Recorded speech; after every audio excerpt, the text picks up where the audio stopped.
South Asia is once again staring at a dangerous rupture along one of the world's most fragile borders. After more than a week of deadly skirmishes across the Durand Line, Pakistan and Afghanistan have agreed to a fresh ceasefire.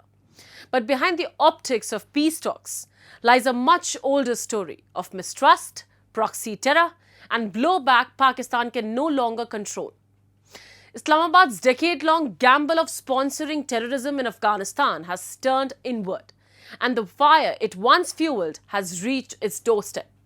We have a detailed report.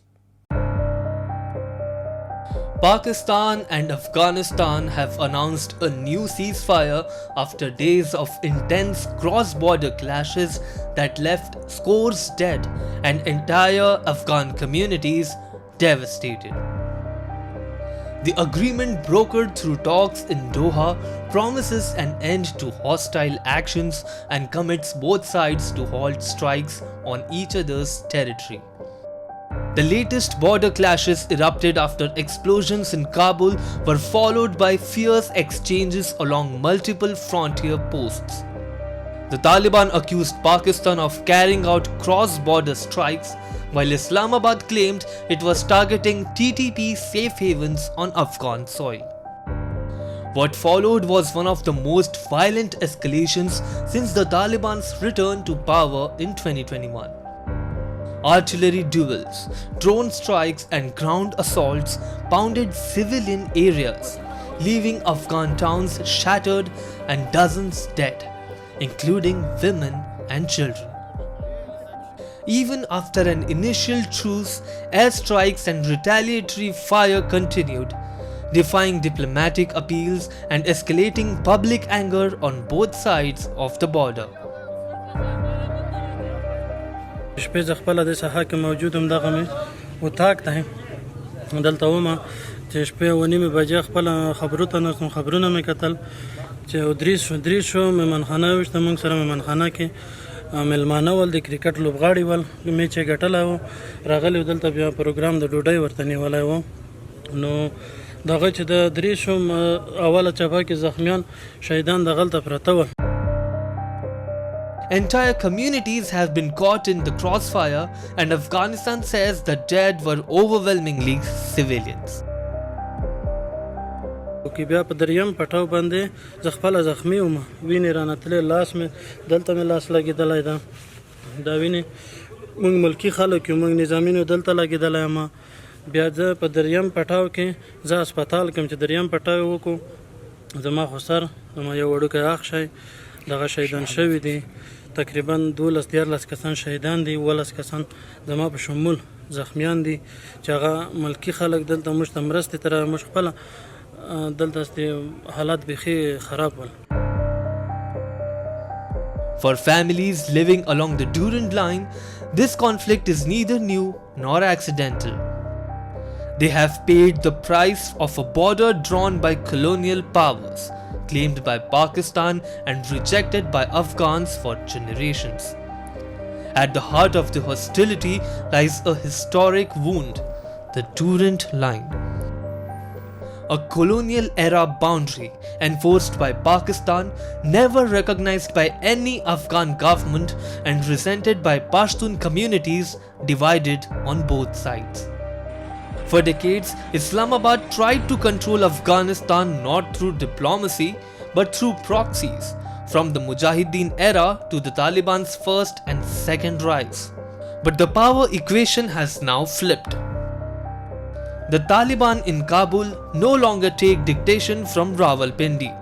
They see Pakistan not as a patron but as a rival trying to impose a border they reject. Islamabad now accuses the Afghan Taliban of sheltering the Tehreek-e-Taliban Pakistan, the DTP, the very militants who once benefited from Pakistan's own strategic games. The irony is impossible to ignore. Islamabad nurtured Taliban militancy for strategic depth. Today, the same ecosystem fuels an insurgency against the Pakistani state itself. This was very clearly, spelled out that there won't be any incursions, and TTP will not have any facility on their soil. We kept on repeating, and obviously they deny it, but in an implied way, both the countries, Turkey and Doha, Qatar, they pressed upon them that this is the main bone of contention, that your territory or your patronage or your support is there for TTP to operate in Pakistan. So we told them that this is something which everything hinges on this one clause. Yet Kabul denies the charge, and the battlefield tells a different story. One where the old allies are now open adversaries. The violence is no longer a local feud. With CPEC routes, migration corridors, and extremist networks spread across the frontier, instability here threatens the entire South Asian security architecture. دا برید خو دلته د پاکستان د طرفه څه وسو دا زموږ کور چې دی دا موږ عوام خلک یو دلته نه نظامي اډه وه نه څه نظامي خلک دلته ول ښځې و کوچنیان و ماشومان و په کور کې چې مین وموښتئ تقریبا 14 کسان موږ زخمیان لرو د شهیدانو سره 15 کسان شهیدان لرو. Behind each ceasefire announcement lies a border that can ignite again within hours. Regional security experts warn this truce may only be a pause, not peace. Will there be an outbreak again? Inevitably, there will be.